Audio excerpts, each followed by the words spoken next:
Let's get into it, baby.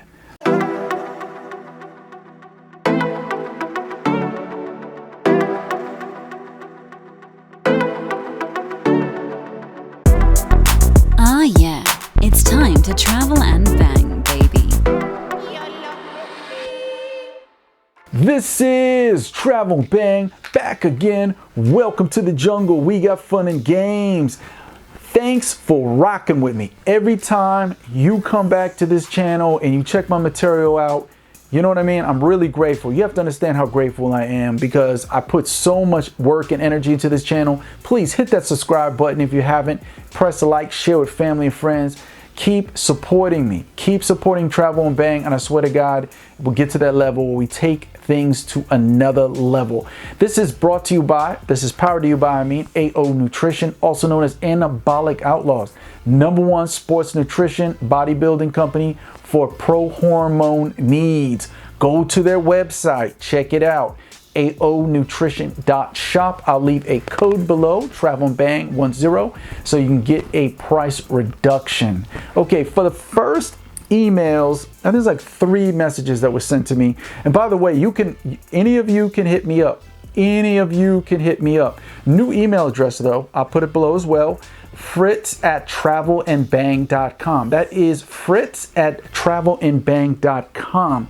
Okay, the main bombastic question is, someone asked, how do they get down with the Travel Brothers movement?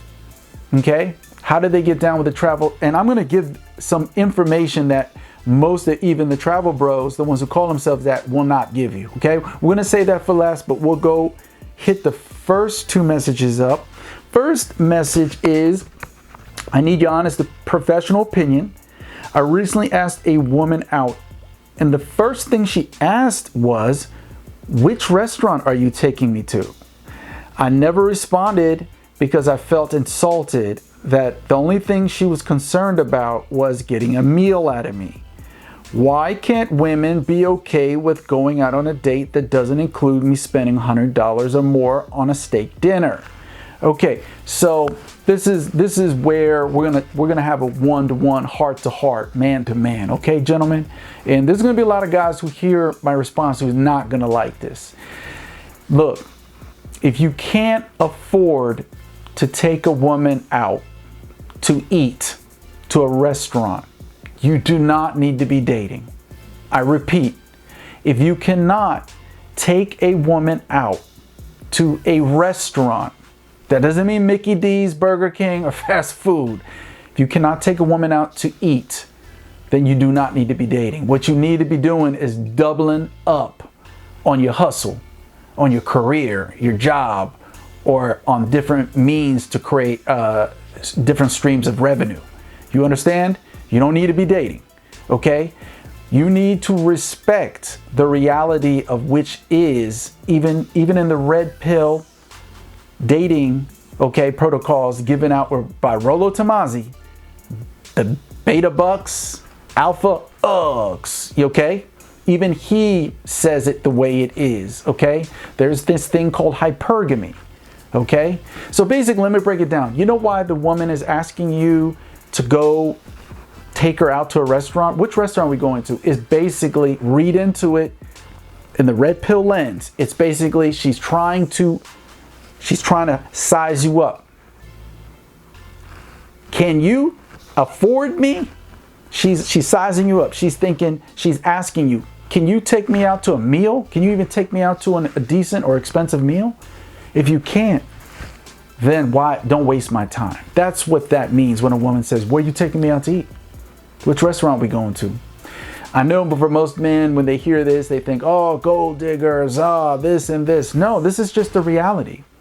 I don't need to get into human evolution and how us men were always playing the roles of providers and giving security and, you know, all that. We know that. You know that. And that's why women still, through evolution, are looking for men who can protect, provide, and also for parental provisioning rights.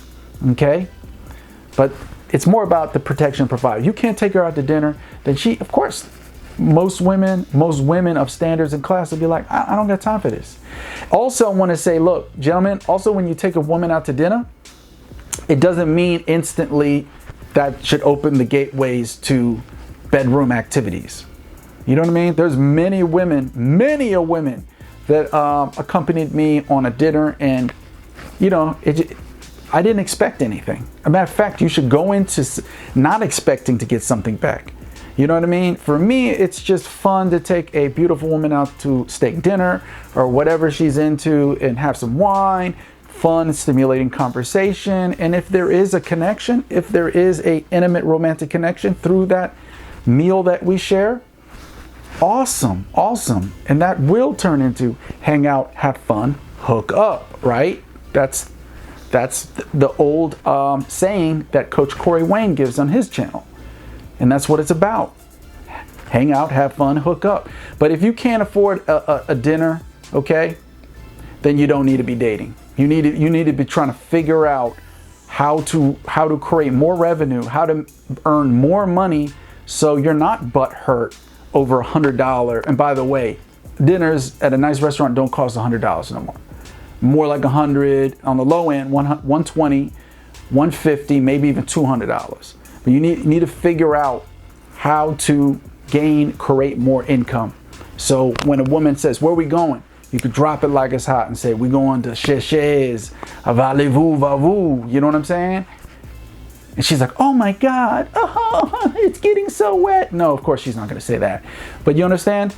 And like I said, and just enjoy the moment when you do go out to dinner, and don't expect nothing, because meals don't equal booty. Okay? I'll say it again. Meals do not equal booty. Okay? Come on. All right? So, can't afford it, don't date. Second question. I get bummed out, the person writes, I get bummed out when the women I want don't match with me on Tinder. All I want is a hot girl that I can spend my life with, and I feel it's just next to impossible to find a woman who doesn't ghost me or flake me on the dates. I inherited $300,000 from a rich uncle that passed away. So I have the money for a long-term monogamous relationship, but I just can't find a woman to invest into. What should I do? Okay, so your rich uncle passed away. You inherited, I'm just revising this for people, you inherited $300,000, $250,000. What I would say is, the old saying goes, a fool and his money will soon depart. That's what's going to happen to you in that 300 grand. I can already read it the way this guy's writing. All I want is a hot girl to spend my life with. You know what I mean? Gentlemen, it's very dangerous. I want every man to take an example of this. You cannot seek validation through the woman you're with. You know, you hear these other channels make fun of men like this. They call them soy boys, simps, thirsty, you know, losers, whatever, manginas, whatever. You know what I mean? White knights. You know, these words, these diatribes, these insults, right? These insults, the diatribes, are connected to men like that. And don't get me wrong. In my youth, when I was real young, I was that guy too. I'm guilty as charged. It is a drug like none other. The validation that you get from a beautiful woman showing you attention, and she's laughing at your jokes, and you know what I mean, and you know, translating it to in the future, because you know I'm old school, you know, she's pressing all likes and all on your comments and your posts. She gets back to all your text messages. I get it. It's a beautiful feeling.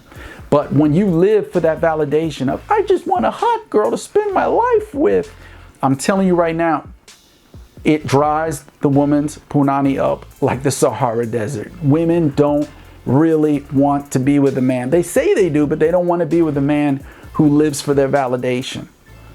Gentlemen, your mentality should be your mission statement, your purpose. Find your purpose. Dedicate yourself to your career or to your purpose, that which is outside of being with a woman.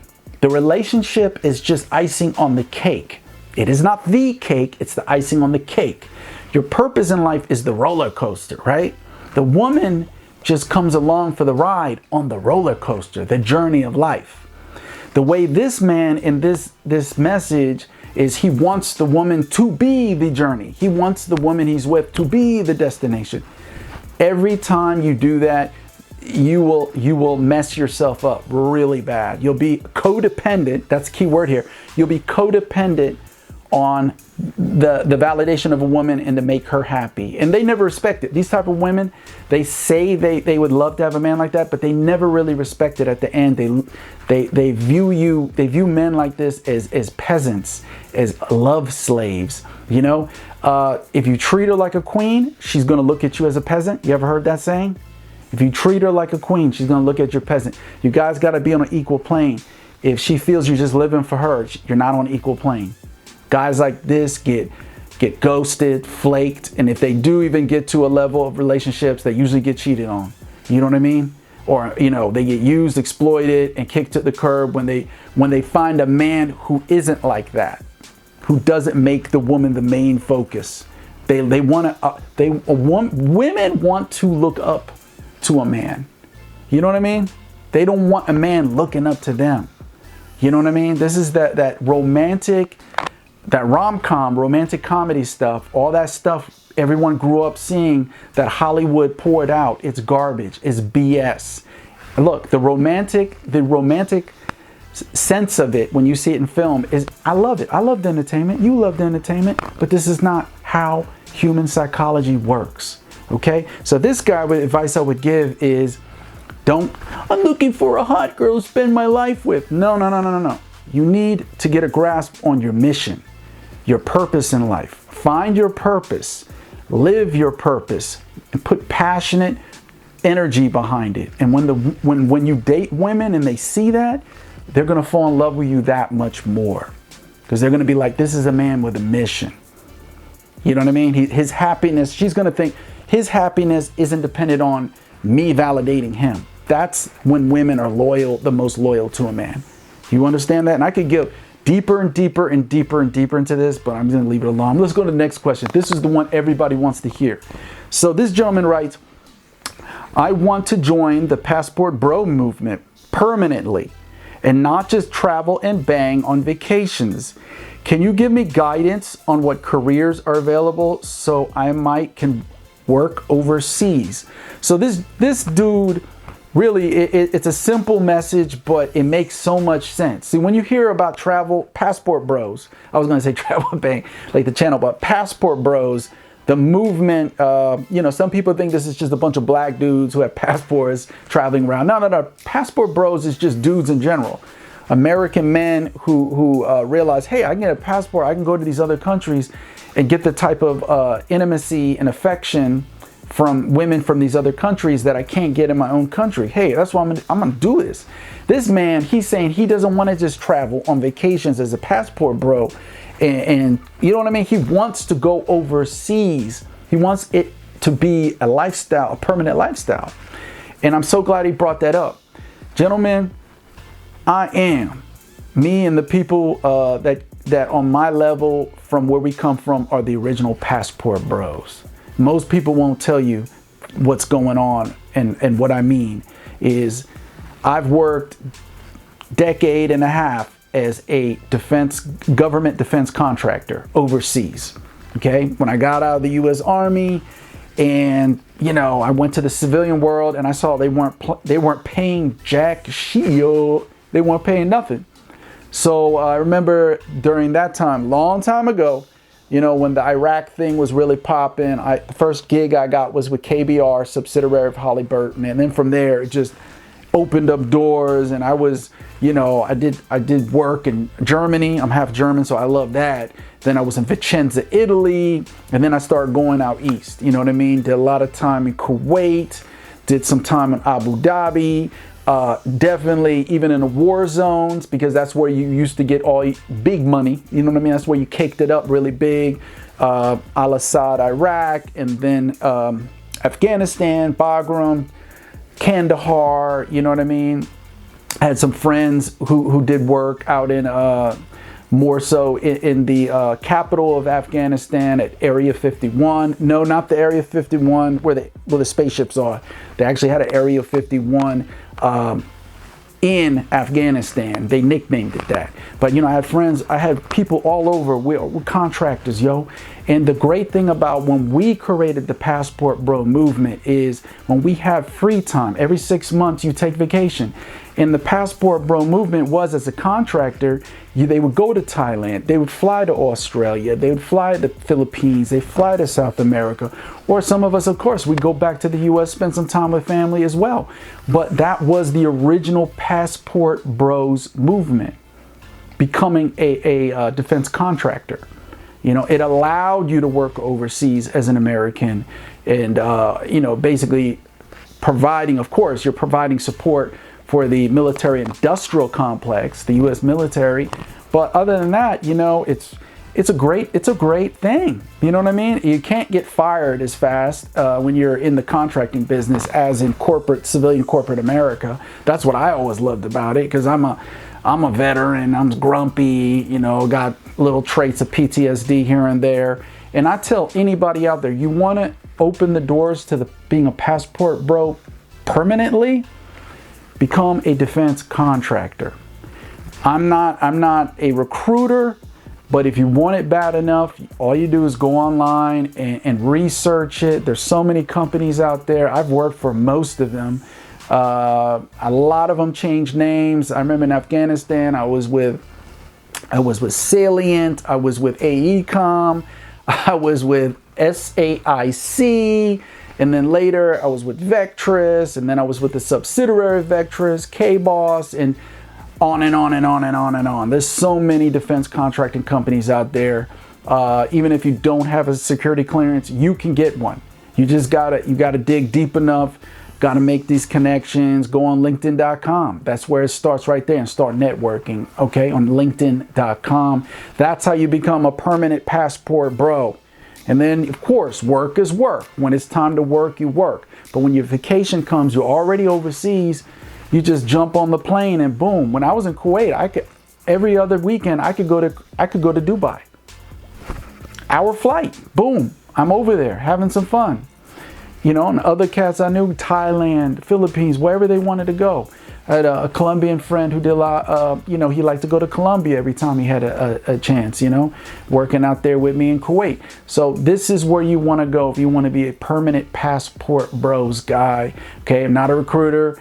Do the research. Google.com is your best friend. Okay, this has been another banger. Boom, bada, bing.